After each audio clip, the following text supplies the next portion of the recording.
Fala galera, nós estamos aqui no primeiro episódio de A Direita em Todas as Direções.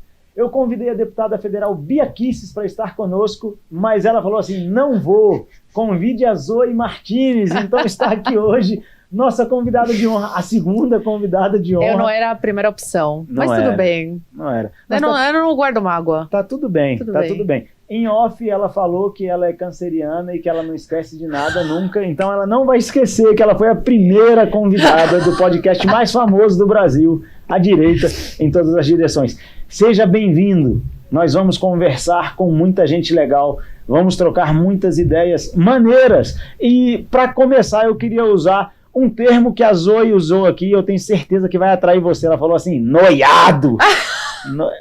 Aqui em off, né? É, em off. Eu já vi que o Thiago ele gosta de trazer aqui pro público as conversas que a gente tem em off, né? Não podia?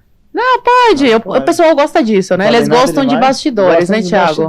Mas fora as brincadeiras, obrigada pelo convite. Meu distrital, tá? Aqui em Brasília. O único que eu apoiei. Obrigado pelo apoio, que foi fundamental. Obrigado por ter aceitado o convite, estar aqui com a gente hoje. É uma honra ter você no episódio de inauguração do A Direita em Todas as Direções. Com certeza, com certeza. Posso começar minhas perguntas? Pode, bora lá, tô com medo. Ai, meu Deus. Assim, ele não quis passar pra mim as perguntas, tá? Eu perguntei, me passa aqui em off. Não, tá doido. Se eu fizer isso, eu estrago o programa. A gente olha pra qual câmera?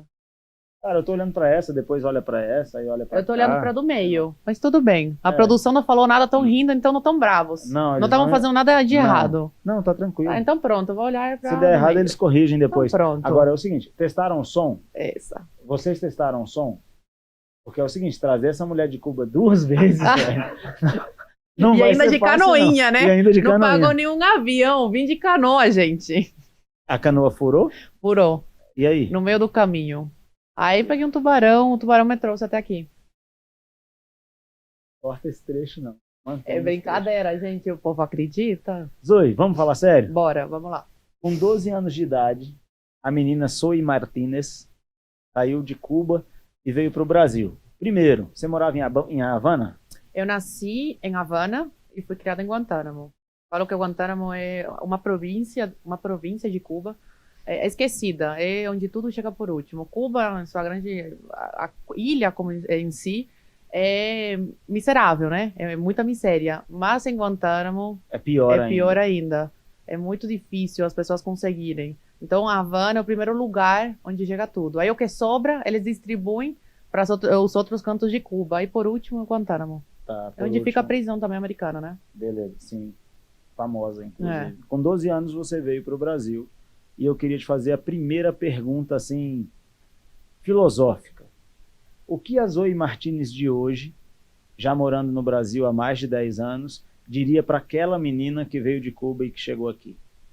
Não mude seu jeito de ser. Meu jeito, ele me trouxe muitos problemas, Thiago, desde criança. Na escola, minha mãe toda semana era chamada. Na escola ela tinha até vergonha. Ela falava, tuas colegas... As mães das tuas colegas vão para a escola para ser parabenizada. E você, porque levou bronca do professor, da professora, eu fugia dos desfiles lá comunistas que tinha, sempre acabava fugindo de um jeito, eu esperava na escola. Desfile comunista, tudo é comunista. Por que desfile comunista? Porque eles obrigavam, não só os alunos, como os trabalhadores a irem a esses desfiles. Que cidade que era essa? Guantánamo.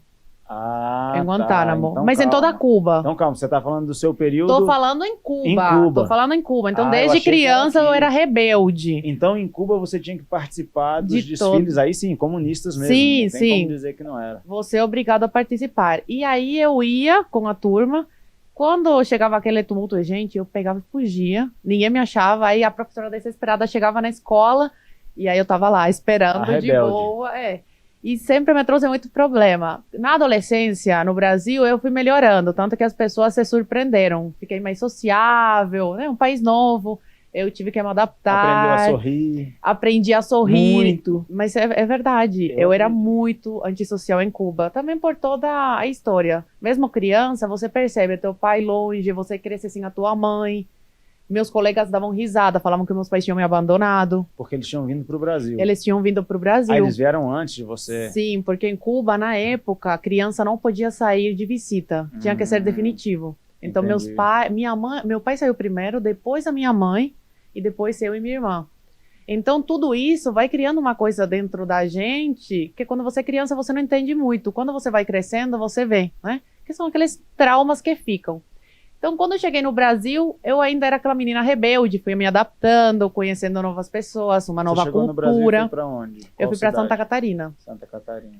E aí eu fui melhorando um pouco o meu jeito, mas eu sempre fui muito autêntica. Se você parar para ver meus vídeos, a forma que eu me comporto nas redes, o meu trabalho na Jovem Pan, eu sempre passo a notícia, converso com as pessoas de uma forma diferente e autêntica. Muitas pessoas achavam que isso ia me trazer problemas na minha vida adulta. Muita gente achou que eu não ia fazer faculdade, que eu não seria ninguém. E essa forma autêntica me colocou onde eu estou hoje. Legal. Fera demais. Então, o que você tem para dizer para aquela menina é: nunca mude seu jeito de ser. Exatamente. Continue com as suas bandeiras e os seus ideais. Cara, que história, hein? Eu não sabia que tinha sido assim, que seus pais tinham vindo antes e você só veio depois. Não Meu deve pai ter deixou sido minha mãe fácil. grávida da minha irmã do meio. Caramba. Ele saiu em 2005. E aí minha mãe conseguiu sair em 2009. E meu pai, nesse período, nunca viu minha irmã. Ele deixou minha mãe Então, sua irmã, grávida mesmo. sua irmã foi conhecer o pai quando ela tinha 4 anos quase de idade. 5 Quase anos. 5 anos Quase de idade. 5. E aí minha mãe engravidou aqui no Brasil. Nesse período, eu falo que é a filha da saudade. Porque logo em seguida que ela chegou ao Brasil, eles estavam muito mal financeiramente. Realmente não queriam ter outro filho. E aí a Cecília foi um grande presente na vida de todo mundo. Ajudou na nossa saída de Cuba, por ter uma irmã brasileira, e os esquerdistas, né, mau caráter, falam que minha mãe engravidou só para conseguir tirar as outras filhas de Cuba, o que é uma grande mentira. Realmente foi um presente de Deus na nossa vida. E a gente conheceu a nossa irmã caçula com quase 3 anos de idade. Aham. Então foi uma separação familiar. Eu cresci literalmente sem meu pai. Ele me deixou aos 5 anos e voltou a me ver aos 12. Caramba. E minha mãe me deixou aos 9. Eu tava na adolescência, E tava quem ficou entrando com na vocês adolescência. em Cuba? Meus avós maternos. Seus avós maternos. Eles criaram a gente. Que legal. Também. Que legal. Então a gente pode dizer já que a gente está diante de uma vencedora. Venceu na vida. Podia ter dado, tinha tudo para dar errado na vida, Tinha tudo pra dar errado. né? Verdade. Dos 5 aos 12 anos, longe do pai, longe da mãe, num país comunista, cuja miséria é repartida igualmente entre todos, né? Caramba, agora eu até saí do script aqui, eu vou ter que pensar, e agora, como é que eu volto para o script? Beleza, aí você chegou a Santa Catarina, no Brasil. Eu imagino que tenha sido um período de muita adaptação. Agora eu vou contar algo que aconteceu na minha vida. Aham. Quando a minha família veio do Rio para Brasília, eu falava carioquês. Então, chiado, tal, Sabia mané. que você era carioca. Não, não sou. Ah, tá. Nasci Tua em- família. Nasci em Campo Grande, Mato Grosso do Sul, mas a minha família é toda do Rio. E aí, quando eu tinha 10 meses, bom, os meus pais passaram no concurso do Banco do Brasil, foram para Maracaju, no interior de Mato Grosso do Aham. Sul. Não tinha como eu nascer em Maracaju, não tinha maternidade. Minha mãe foi até Campo Grande, eu nasci na capital de Mato Grosso do Sul, Campo Grande. Quando eu tinha 10 meses, eles voltaram para o Rio. E lá eu morei até os 6 anos de idade. Então, eu aprendi a falar carioquês. E quando a gente chegou aqui em Brasília, era muito bonitinho para os adultos verem aquela criança falando 3. Eu acho bonito o sotaque carioca. Eu também. Eu já tentei. Só que imagina, eu já tenho sotaque. Não, não tenta não, que não vai ficar legal em você. Em você. No Não. Rio me falaram isso. Então, Obrigada, viu? Temos aqui um amigo que tá... sincericídio. um amigo que tá te dizendo a verdade. Sincericídio.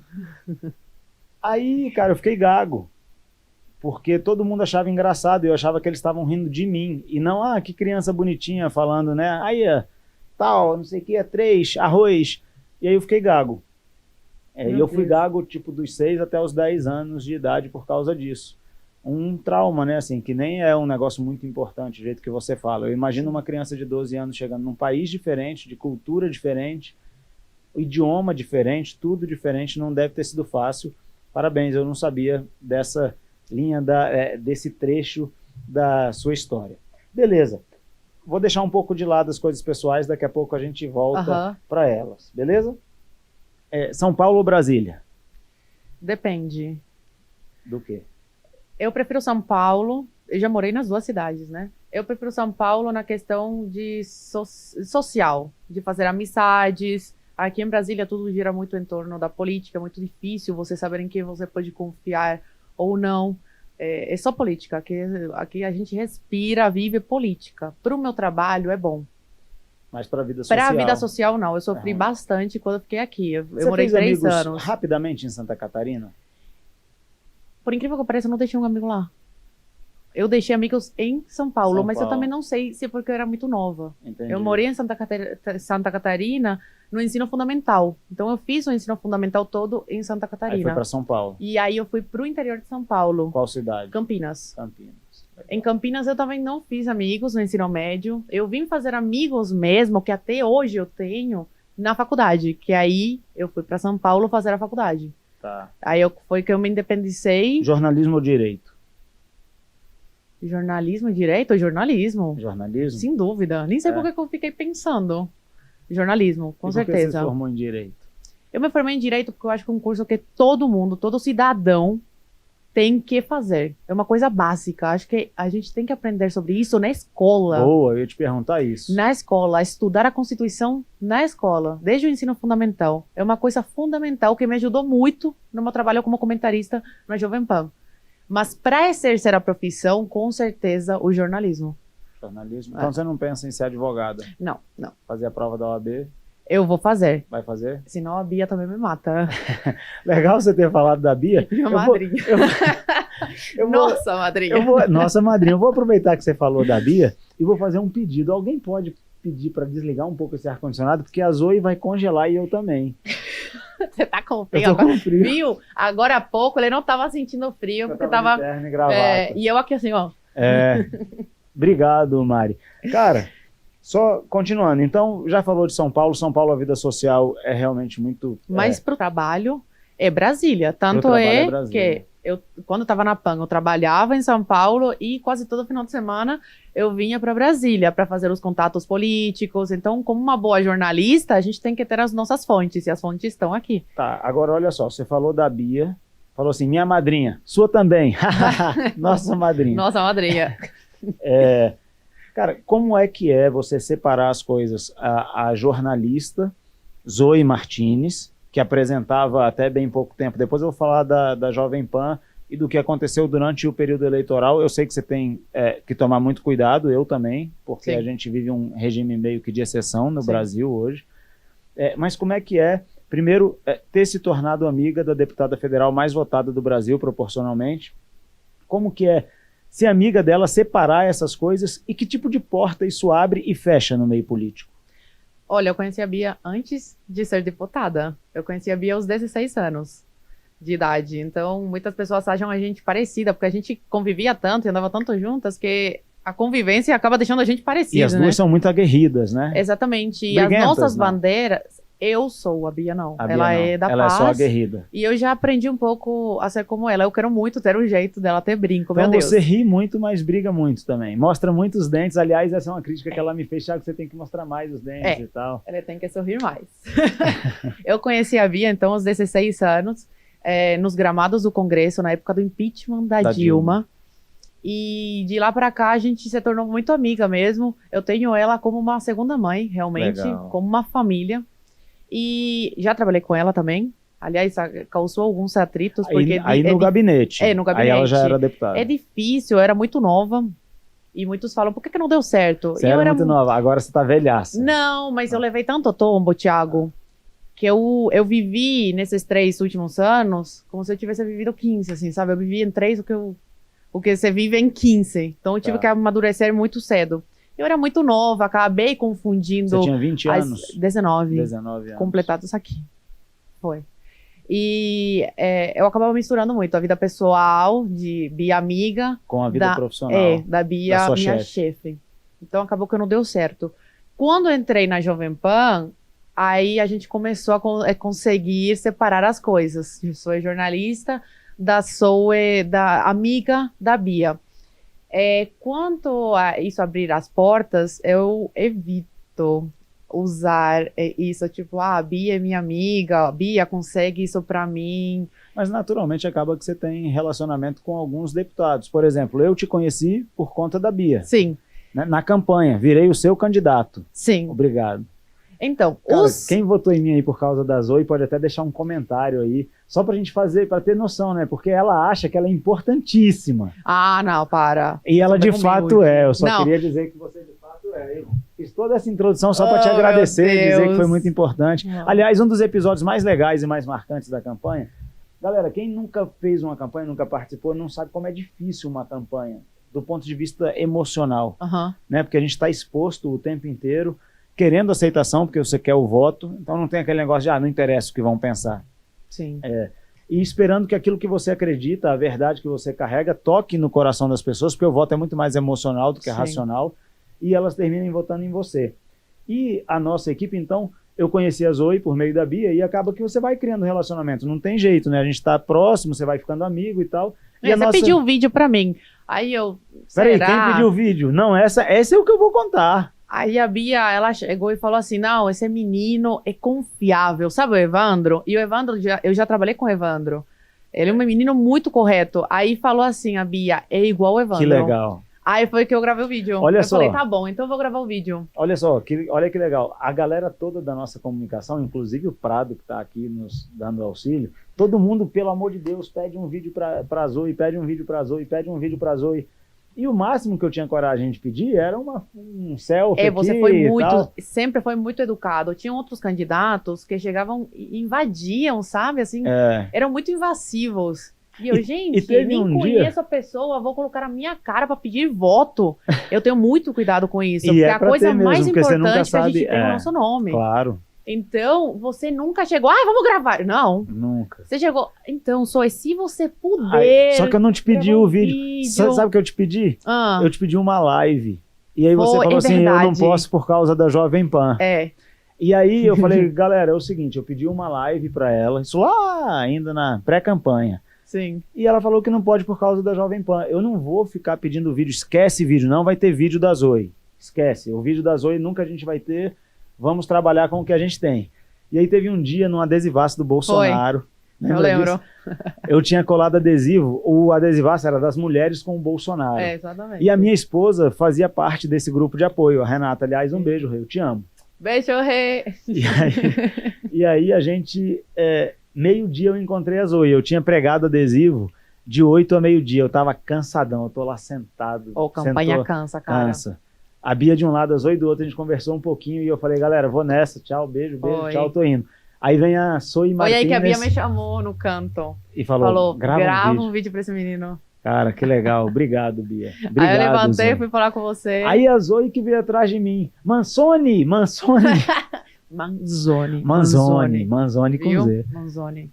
Posso gravar um vídeo te apoiando? Álvaro Capucci, que tá ali atrás, quase infartou quando eu mandei o vídeo pra ele.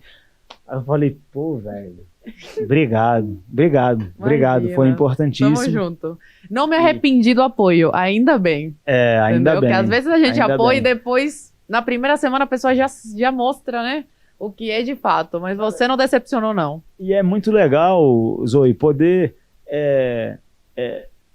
ter vivido essa história de campanha e ter gerado esse relacionamento de amizade, né? Porque o normal durante uma campanha assim, é meio que um cada um por si, Deus por todos, Sim. e vamos se aproveitar do que a gente tem. Então, se a gente tem a Zoe, que tem uma capilaridade enorme, que alcança um monte de gente, grava o vídeo, posta e depois, pô, ganhamos, beleza. E é muito legal ver pessoas como a Bia, que está aqui fora, inclusive, a gente está gravando aqui, ela está ali fora, que é uma pessoa leal, transparente, que guarda as amizades, que dá importância para isso, para essa construção. Foi muito legal poder conhecer você, viver essas experiências, são muito legais, muito legais. Podemos falar de política? Bora lá. Eu já te agradeci pelo vídeo, por tudo, valeu, tamo junto. Cuidado, viu? Que eu agradeço, daqui a pouco eu te peço uma outra coisa, que agora eu posso pedir, sou teu amigo, posso pedir. Pronto. Pronto. Virou bagunça isso aqui agora. Olha só, eu faço parte, aqui na Câmara, eu estou presidindo a CCJ e eu faço parte da Comissão de Educação, Saúde e Cultura. Uhum. É uma comissão presidida por um deputado do PT, o Gabriel Magno, e a vice-presidência é ocupada por uma deputada do PSB, a Deise Amarilho.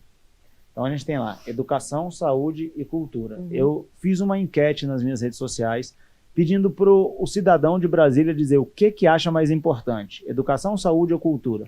Para Zoe Martins, o que é mais importante, saúde, educação ou cultura? Meu Deus, eu acho que andam juntas, Thiago. Mas a cultura, eu acho muito importante.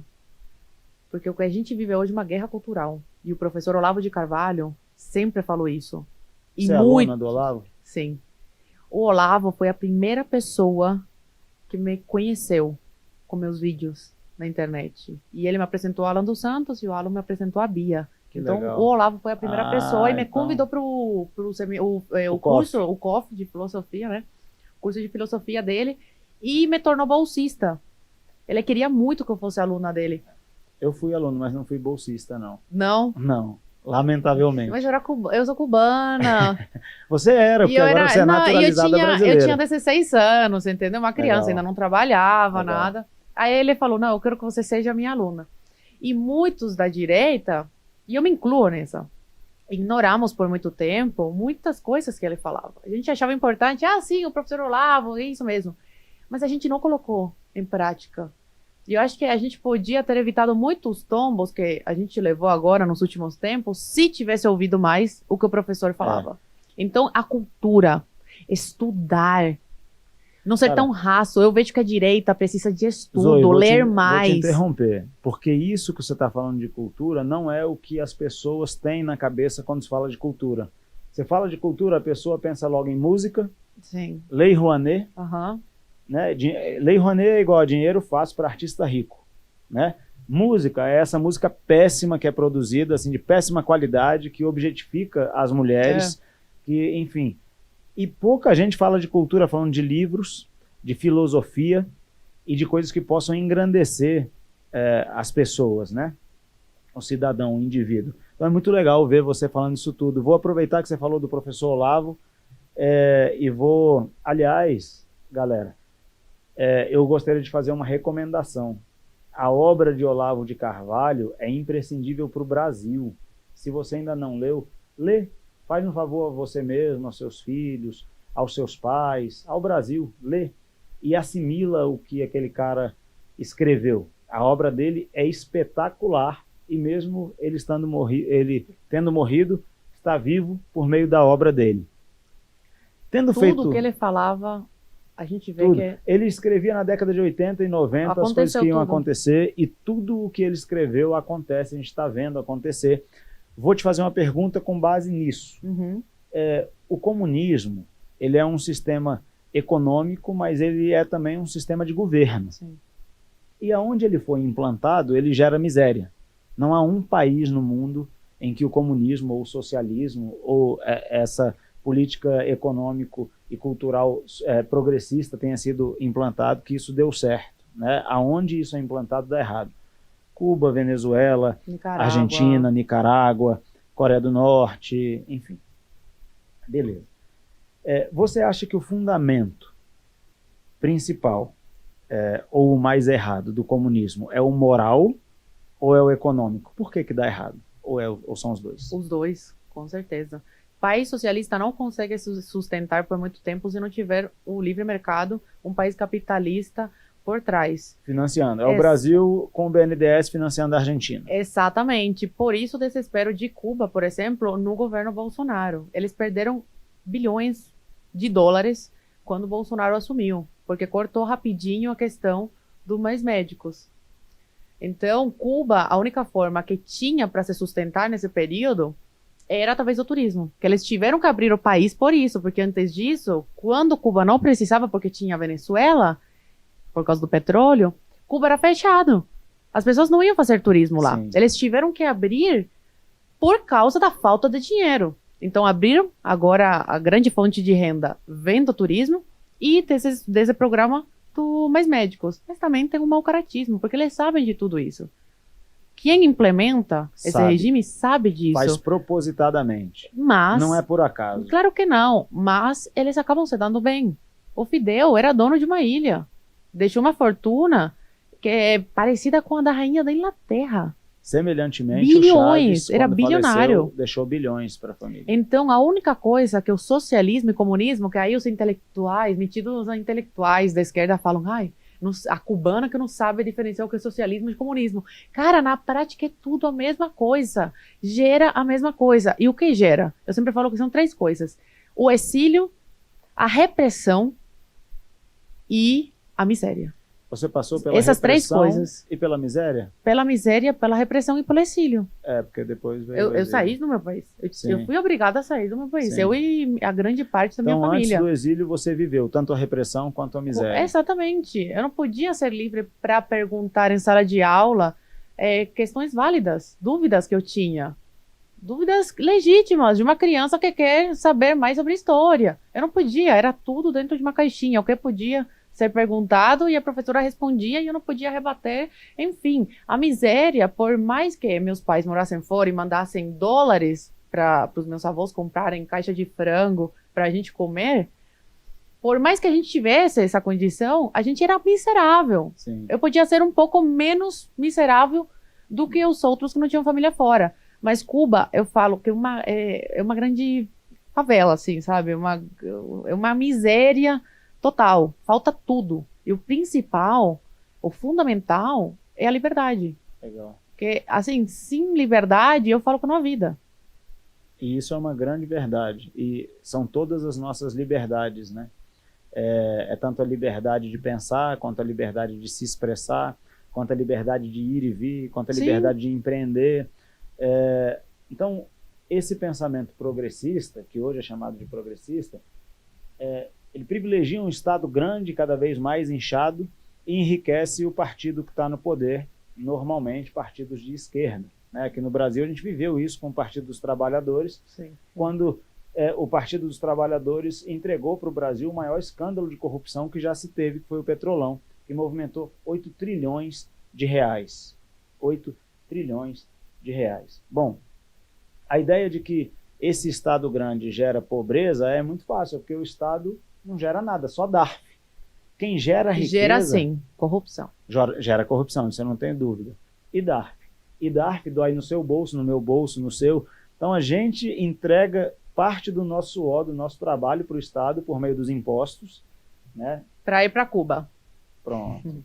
E aí então, eu saio de uma ditadura em busca da tão sonhada liberdade, em busca de uma vida melhor, onde eu posso empreender, onde eu quero ter cada vez mais dinheiro, e não é pecado falar isso. Não. Se você ganha de uma forma honesta, é legal. Então, vejo que muitas pessoas têm medo ou vergonha de falar, meu sonho é ser rico. Não, medo. Vergonha? Por quê? Vergonha você deveria deveria ter se você rouba.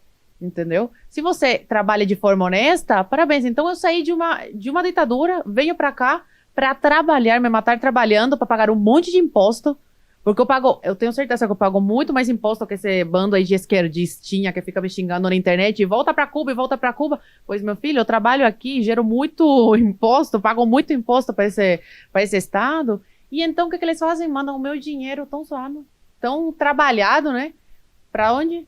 Pra Cuba, pra ditadura, que minha família tanto sofreu pra sair. Aliás, tem alguns contratos de financiamento do Brasil lá em Cuba receberam como garantia charutos. Sim, cubanos. Até agora nem dinheiro nem charuto, né? E ainda o cara de pau do Lula botou a culpa no Bolsonaro. Ô, Bolsonaro, cara. Por que você não cobrou essa dívida, meu? Eu achava que quando você tá devendo alguma coisa, quem tem o dever moral de ficar em cima, tipo, tem que pagar, é quem tá devendo, né? Pelo menos quem tem caráter, pensa assim, meu Deus, eu tenho que pagar. E não é o credor que precisa ficar em cima, né? Por aí que a gente vê, né? O comunismo cubano, como eles não têm caráter. Porque se tivessem caráter, teriam pagado essa dívida. Mas eu tenho fé. Nosso presidente Lula, ele vai cobrar essa dívida. Esse dinheiro vai voltar para os cofres brasileiros. Nem que seja e ele vai asfaltar muitas estradas pelo Brasil. Vai levar muito dinheiro, entendeu? Ferrovia, mas não pro me parece pobre. Que é Vamos ver. interesse dele não fazer sei, ferrovia. Manzoni. Ele jogou a culpa no Bolsonaro por causa desse dinheiro que não retornou, né? Da ilha de Cuba pro Brasil. Eu acho que agora, como ele criticou o Bolsonaro, ele vai fazer diferente. Tem esperança. Podemos falar de novo. Contém ironia, hein? Pelo amor de Deus. Podemos falar de novo de assuntos pessoais? Bora lá. Pode mesmo? Meu Deus do céu. Pode mesmo? Qualquer um? Qualquer um? Vai lá, Manzoni. Pode ser polêmico? Não, Vai lá. Vou falar da fama. Vai lá, deputado, vai lá. Mansoni, diz aí, cara, de repente a Zoe Martins, que batalhou pelo impeachment da Dilma nas ruas, que ficou amiga Pela prisão do Lula. pela prisão do Lula, que ficou amiga da Bia Kicis, que depois virou deputada federal e que trabalhou no gabinete da Bia, de repente essa Zoe vira um fenômeno de rede social, explode nas redes sociais, é contratada pela Jovem Pan, fica famosa e hoje por onde anda é gente querendo tirar foto. Como é que é isso de ser famoso? Qual é o lado bom da fama? Qual é o lado ruim da fama? Olha, eu sempre fui conhecida na internet, mas realmente eu explodi mesmo e me tornei muito conhecida quando a Jovem Pan me contratou como comentarista do Morning Show. A fama, ela chegou cedo para mim. Eu entrei na Jovem Pan aos 22 anos de idade. 22? Isso, 22 anos. Então chegou muito cedo. Muitas vezes a mudança é muito grande e a gente jovem não sabe muito bem como lidar. Nessa questão de como lidar, eu acho que eu me saí bem e muito devo a Bia, porque eu sempre ligo para ela, pergunto. Você continua humilde ou você ficou se achando? Não, para nada. Não? Não. E isso, as pessoas que me conhecem de antes da fama e depois da fama falam para mim. Tem uma tia minha do Paraná, da família do meu pai, que me criou, que é brasileira, e quando ela me encontrou agora, ela não me via há 7 anos, não me encontrava há 7 anos. Quando me encontrou agora, falou assim, meu Deus, você continua a mesma. E eu, sim, continua, por quê? Tem que mudar? Ela, não, é porque eu achei que você estava metida. E, cara, graças a Deus, eu não tenho essa visão, essa ideia, assim, de que, nossa, sou uma celebridade.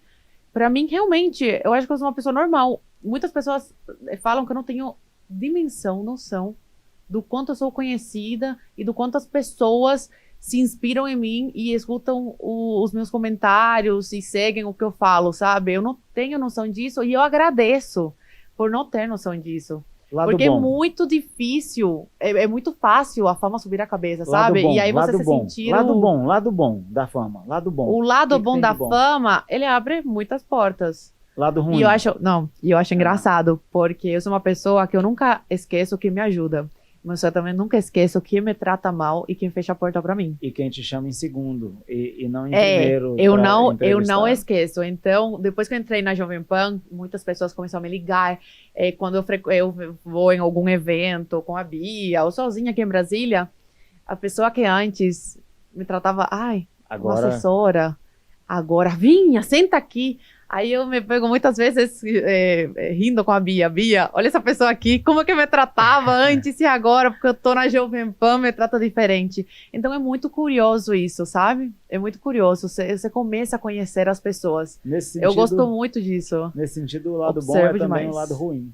Né? Abre portas, lado bom. Lado ruim, abre portas. Esse jogo de interesses, essas pessoas. Mas agora eu já aprendi a lidar. Eu acho que uma coisa ruim, mas também não vou reclamar, é que eu sou jovem. Muitas vezes eu quero ir para uma festa, me divertir, mas eu tenho que tomar muito cuidado também, porque qualquer pessoa maldosa pode estar gravando. E não que eu faça alguma coisa errada, mas às vezes você tá num momento de lazer, um momento que você quer beber um drink, como qualquer jovem, e ficar dançando. Então eu tenho que tomar muito cuidado. Deve ser pra arrumar um namorado, cara? Também, desse jeito, também. Que tragédia que deve ser. Também. O marido da minha amiga, da Paulinha, da Jovem Pan, ele falou pra mim, o cara que quiser namorar com a Zoe, falou pra Paulinha, ou quiser casar com ela, o cara tem que ser muito seguro de si e ter uma autoestima muito elevada. Aí, por quê? Aí ele falou, porque ele se sente anulado do teu lado. Você chega nos lugares e você é carismática, você abre o sorriso e aí todo mundo gosta de você. E aí o cara se sente, sabe, de lado, assim. Então ele fala que tem que ser um cara com muita autoestima, muita autoconfiança para estar do meu lado. Você quer ter filhos, Zoe? Lógico. Eu quero ter filhos. Legal. Isso não tenho dúvida. Legal. Avançando nisso, então beleza, Jovem Pan durou um período. Durante a campanha eleitoral, o Brasil inteiro presenciou o que aconteceu, inclusive com palavras que se podia dizer numa emissora de televisão e outras que não podiam ser utilizadas. Acabou que a relação com a Jovem Pan foi interrompida, a meu ver, precocemente, mas por uma força que eu entendo que seja superior à da própria emissora, que eu não tenho dúvida que queria manter não só você, mas outros bons quadros que faziam parte dos programas, como Rodrigo Constantino, Paulo Figueiredo, o próprio Fiuza, que são caras espetaculares. E aí a Zoe surge com novos projetos, entre eles o site zoecontracensura.com.br. Eu estou fazendo merchan do seu e depois vou fazer do meu, thiagomanzoni.com.br. Explica pra galera o que é zoecontracensura.com.br. Eu tenho uma plataforma que eu criei, eu com a minha equipe criamos quando eu fui afastada durante 2 semanas da Jovem Pan, na época da eleição, que não podia falar várias coisas que são realidade, todo mundo sabe disso, mas o advogado do PT ficava Eu posso dar um exemplo? A empresa foi proibida, e se você não puder falar do assunto, não tem problema, eu vou falar. A empresa foi proibida de chamar o Lula de ex-condenado.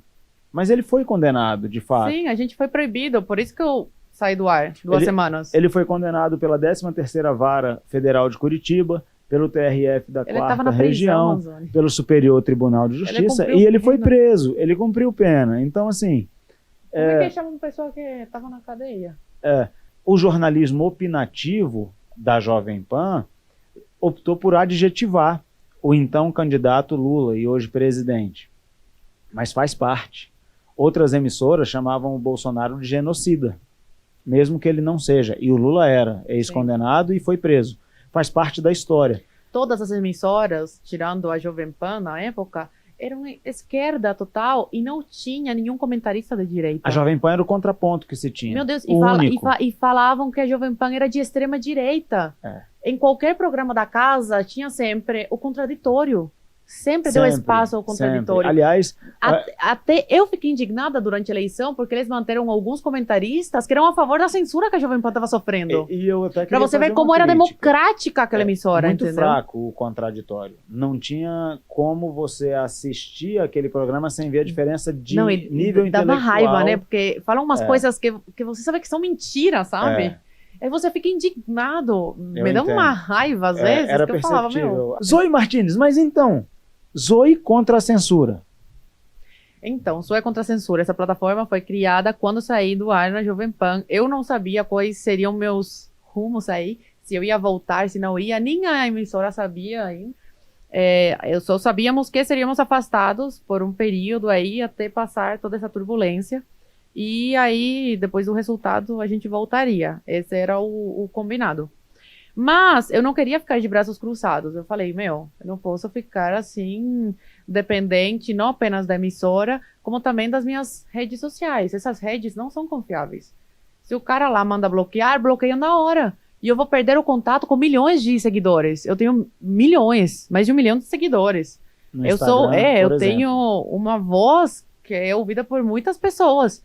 E aí eu vou perder o contato com o meu público, eu vou ficar isolada do mundo. Aí eu criei, junto com a minha equipe, essa plataforma, por assinatura. Muitos reclamam, só quero vender curso. Mas, gente, ninguém trabalha de graça. I'm sorry. Eu trabalho produzindo conteúdo, tô fazendo um curso sobre Cuba. Cara, vocês viram que ela mandou um inglês aqui, velho? Ela mandou um I'm sorry. Que isso, cara? Aqui é capitalismo, Thiago, entende? Você não vai gastar teu dia inteiro fazendo um curso e deixar de graça. Nada. Você vai viver do quê? Entende? Exato. Então, isso é R$29,90 por mês, isso barato até, pô. Uma coxinha e uma Coca-Cola. Que coxinha cara, hein, Zoe, que você tá comendo? Bom, não reclama não, com viu? Catupiry, porque daqui pra pior esse país. Tá bom, beleza. As coisas vão ficar cada vez mais caras, então o curso tá barato. Eu ia falar de outro assunto pessoal, mas não vou não.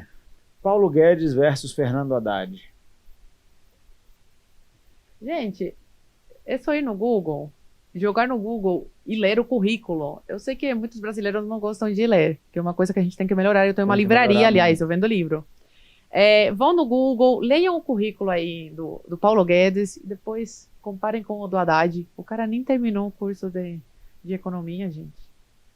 Nem terminou. Tristeza. O Brasil estava sendo reconhecido no exterior por causa da economia. Surpreendeu após a pandemia, surpreendeu todos os países do mundo. O Brasil e agora colocou esse post aí. Mas o Lula fez com toda intenção, porque ele quer mandar e desmandar. Ele não quer saber se é técnico. Não, ele só quer ter poder sobre a pessoa. E todo mundo sabe que o Haddad... Alguém que discorde dele tecnicamente. Exatamente. Se o Lula fala, Haddad, isso aqui, o Haddad vai e faz. O Haddad não vai falar, Lula, isso aqui não é bom, uma pessoa técnica para a economia não será bom. Não. O Haddad vai falar, sim, papai, assim será, e pronto. O Brasil teve uma grande oportunidade de ter mais 4 anos de Bolsonaro e Paulo Guedes. Nem me fale, Thiago. O ano de 2022 terminou com o PIB do Brasil crescendo mais que o da China, pela primeira vez em mais de 4 décadas, e a inflação do Brasil menor O do que a dos desemprego Estados Unidos. Desemprego em baixa. bateu o recorde assim. O número de Desemprego. pessoas ocupadas é recorde no Brasil hoje. Exatamente. Assim, é triste, eu vejo com muito pesar a derrota do Bolsonaro, ainda mais quando eu levo em consideração que o Bolsonaro ganhou em 4 das 5 regiões do Brasil. Aliás, E elegeu muitos deputados. 99 E deputados só do senadores partido dele. Aliás, Zoe, o Pacto Federativo Brasileiro deveria ser revisto. Aliás, o Paulo Guedes falava muito disso. Porque imagina que você mora num país de dimensões continentais e você tem leis federais que valem para Roraima e para o Rio Grande do Sul. É claro que essa lei não vai se aplicar de maneira correta ao contexto social lá do norte e do sul. É natural, são culturas diferentes, são regiões diferentes, é tudo diferente. E o mesmo vale na hora do voto. Então imagina que Bolsonaro ganhou no sul, sudeste, centro-oeste e norte, perdeu só no nordeste.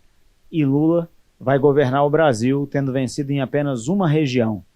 É difícil, é difícil.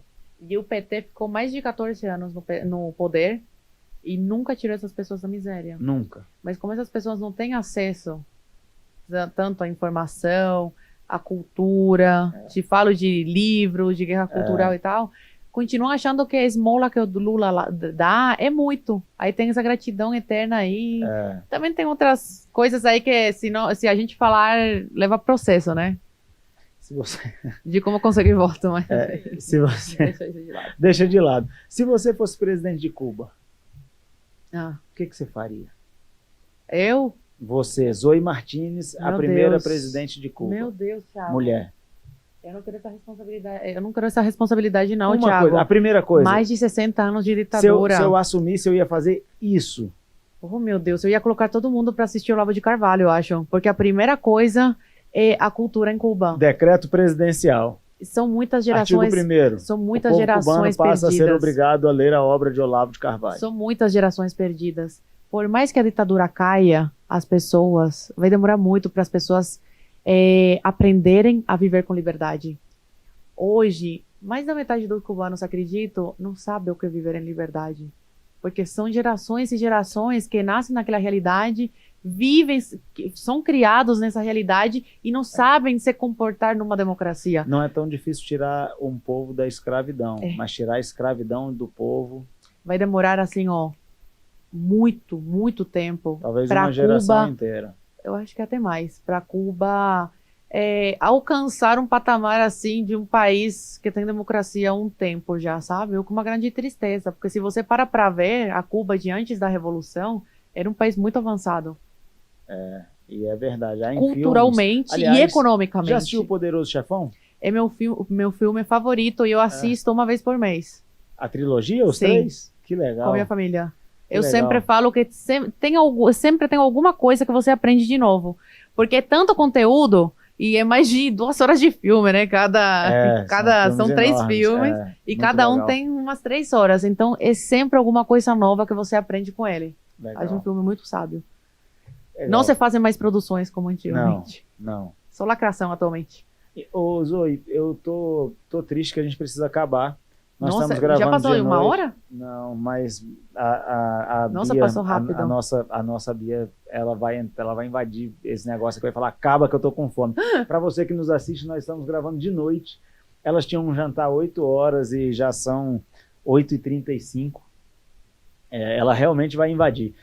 Eu queria terminar falando de política e de coisas pessoais. São as últimas perguntas. Sim. Infelizmente, que são as últimas, mas você já está convidada para vir outra vez, quando você quiser.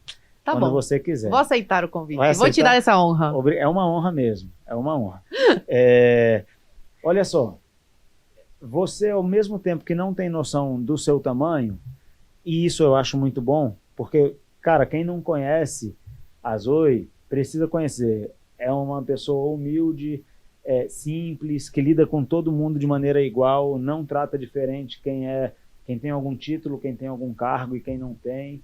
está sempre solícita, sempre disposta, mesmo com fome, sempre Solícita para as sorrindo. pessoas que compartilham das minhas bandeiras, tá? É verdade. Eu tô sempre disponível para ajudar Que fique bem claro. que quem fique tem os bem mesmos claro. valores que eu. Mas você é muito grande hoje, né? Hoje a sua voz é ouvida por milhões de pessoas que levam a sério o que você diz É uma responsabilidade muito grande. e que tomam as suas ideias como sendo boas ideias a se implementar. Você é jovem, inteligente, está se formando em Eu Direito. vou pegar o diploma agora em março, já formei, só falta o diploma. Legal, legal. Parabéns pela Obrigada. formatura. Dia 4 de março, e minha pela formatura. OAB, que você vai passar, eu tenho certeza. E a política nisso tudo? A Zoe vai ser candidata, não vai? Você vê isso com bons olhos, não vê? Você vê em 2026 uma possibilidade de você se tornar uma parlamentar e levar essas ideias para o Congresso também? Você me pergunta essa e eu te faço a outra, que na outra se prepara que vai ser uma sinuca de bico. Tiago, agora parece papo de político, né? Eu vou dar uma de política aqui, mas realmente o que eu penso. Antigamente eu falava não para política 100%. Atualmente, eu não sei. Temos uma candidata. Não, eu sabia que ia falar isso. Não, de verdade. Cara, mas é bom pro Brasil. Não, mas é que assim, a vida, ela muda muito rápido. Muda. Então, de assessora, eu passei a ser comentarista na maior rádio do Brasil, né? Na Jovem Pan. E na televisão que E desbancou na a Rede Globo. televisão, exatamente. Tinha uma audiência, assim, muito grande, surpreendeu todo mundo, os concorrentes. Então, assim, minha vida muda muito rápido. Eu não sei se daqui 4 anos eu vou estar preparada para ser candidata. Pode ser que sim, pode ser que não. Eu já recebi convites. Recebi em 2021 para 2020 foi a eleição municipal. exatamente. Recebi convite em 2020, recebi convite agora para a eleição de 2022. E uma pessoa que me aconselha muito, como eu falei, é a Bia. Todos meus amigos, meus pais achavam que eu tinha que me lançar. Eu, dentro de mim, sentia que não era o momento, que meu caminho é a comunicação. E a Bia foi a única pessoa do meu círculo que falou, não, fica na comunicação, você é muito boa nisso. No futuro pode ser que o teu futuro seja mesmo a política, muitos acham que o meu futuro é a política, mas hoje eu acho que eu sou muito valiosa na comunicação. Eu gosto muito do que eu faço. E gostava mais ainda quando eu tava na PAN. Parece um término de relacionamento. A cada 5 palavras que eu falo, 4 é Jovem Pan. Essa semana eu tava comemorando aí a vitória de um deputado, irmão de uma grande amiga. 4 horas da manhã, no meio da pista de dança, um cara lá falando, porque é Jovem Pan, porque não sei o quê. E eu lá defendendo a Jovem Pan. Então, eu amava aquele lugar, sabe? Eu amava. Eu achava que eu ia ficar lá pelo menos uns 10 anos, mínimo. Porque eu gostava muito do que eu fazia. E acredito muito na empresa. Hoje, muitos jogam pedra, falam que você vendeu, que entrou pro sistema. Mas é uma forma de sobrevivência, né, Thiago? Na hora da crise, cada um pensa em como se salvar. Mas eu sou testemunha que eles tentaram... Cria um site, vende curso. Eu sou testemunha que eles tentaram, até onde deu, continuar com a linha que eles estavam seguindo, sabe? Da democracia, de dar espaço para a direita e para a esquerda. O Tutinha é uma pessoa que acredita realmente nos ideais que a empresa defendia até um tempo atrás. Só que agora, infelizmente, não dá mais. Salve-se quem puder. Eles tiveram que optar por escolheram um caminho aí para tentar sobreviver. Não dá para julgar. Tá bom. Tutinha, leva a Zoe de volta. O Brasil Cara, parece fim de casamento de 30 anos. Eu só falo Jovem Pan, pelo amor de Deus, tenho que superar. O pessoal fala, supera. Agora, observa, todas as perguntas pessoais que eu fiz para ela, ela respondeu sorrindo, extrovertida, solta. Na hora que eu perguntei sobre a política, ela ficou séria, compenetrada e falou assim, pode ser. Deputada ou senadora? Eu? Eu tenho 23, não tenho idade para ser senadora. Não, esquece isso. Se você pudesse escolher deputada ou senadora? Eu acho, com a minha experiência na política, como já trabalhei como assessora lá dentro e vejo como funciona, eu começaria como federal. Como federal. Isso. Tá, porque a gente entra muito cru, a gente entra muito ativista. Hoje eu vejo a evolução dos meus amigos parlamentares, porque a grande maioria da bancada... Repete para mim, a gente entra muito... O que você falou? Você falou assim, a gente entra muito cru, muito... Ativista, sim, você quer brigar com todo mundo, e você vê que a política funciona diferente, você tem que fazer alianças, muitas vezes você tem que... conversar, exatamente, ouvir. Quando você entra como ativista, você... não, você fecha, né? E o próprio Bolsonaro viu que não dá, assim, ele teve que dialogar com todo mundo para conseguir governar. A partir do momento que ele começou a dialogar, ele, no segundo ano de mandato, ele começou a conseguir aprovar mais coisas, começou a conseguir trazer coisas, frutos de verdade para a população. Então, na política é muito diálogo. Então, se você já entra num cargo muito alto como senadora e entra dessa forma tão crua assim, é muito difícil, sabe? Você acha que você não consegue fazer o seu mandato não dá. Como você deve fazer, sabe? Verdade. Com a qualidade. É necessário que você tenha experiência. Exatamente. Primeiro. Tá. Com quantos anos você começou a acompanhar a política? Aos 16. 16? Você está com 24? 23. Vou para 24 de junho. Em junho, 24. Tá, eu ia te perguntar quem foi o melhor presidente que você viu, mas eu já sei, é o Bolsonaro, até porque o seu... Eu acompanhei a época da Dilma, cheguei aqui no governo Dilma. Disparado. Temer e Bolsonaro. Temer foi um bom presidente. O Temer foi um bom presidente. Eu falo isso e muitos da direita me criticam. Não. Mas tem que ser justo. O Temer fez um bom governo. O pequeno período que ele ficou, o curto período... Ele fez um bom exatamente. governo. Bolsonaro, para mim, foi o melhor disparado. Pelos resultados. Eu não vivi os outros, mas se você para estudar a história... O governo do Fernando Henrique Cardoso foi um governo de transição muito importante na história econômica do Brasil.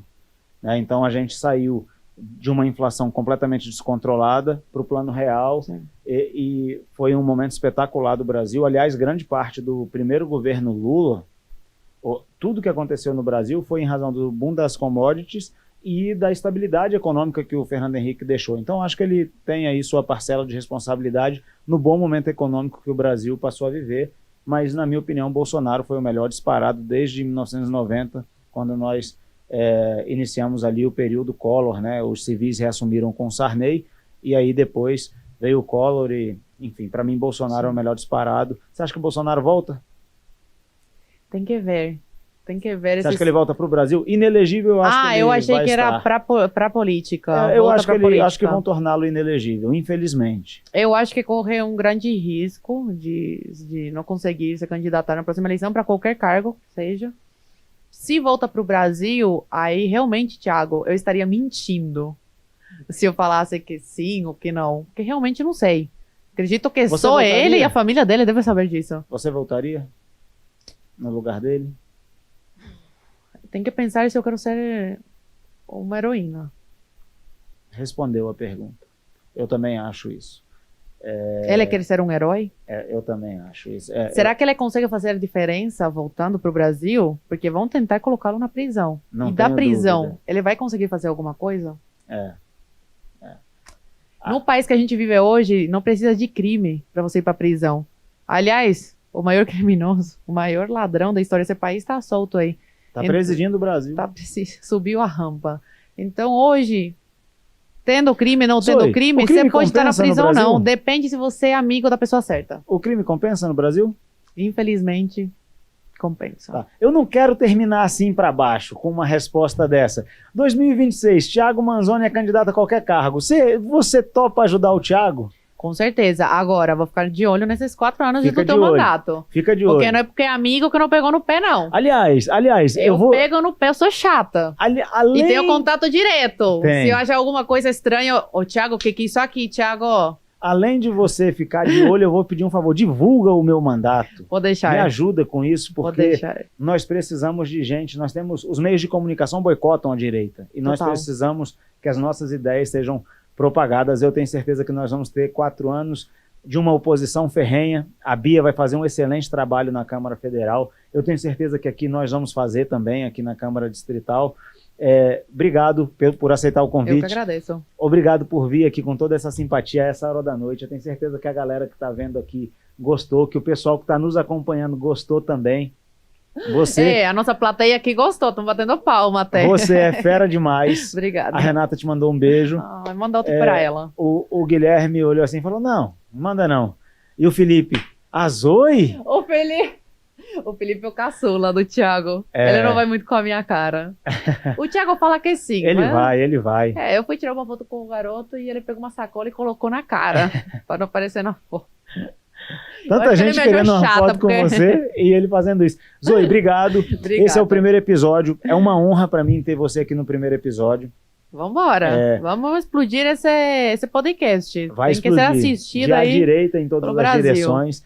Eu vou te convidar outras vezes, com certeza, porque tem um monte de pergunta aqui que eu tinha para fazer e não fiz. E nas outras vezes a gente faz de 4 horas, 5 horas, 10 horas e vai editando e vai... Eu dei uma dica pro Thiago. Acho que tem que ter nessa mesinha aqui uns petiscos e tal, entendeu? Tendo comida, eu fico aqui a noite inteira. Mas a Bia não fica ali, não. Ela tá ali fora. Não, mas se tivesse a comida, ele entraria aqui, ia invadir o podcast. Oi, gente, tudo bem? Ia dar oi pra câmera e ia ficar aqui comendo. A sua missão é trazer comida, Álvaro, da próxima vez.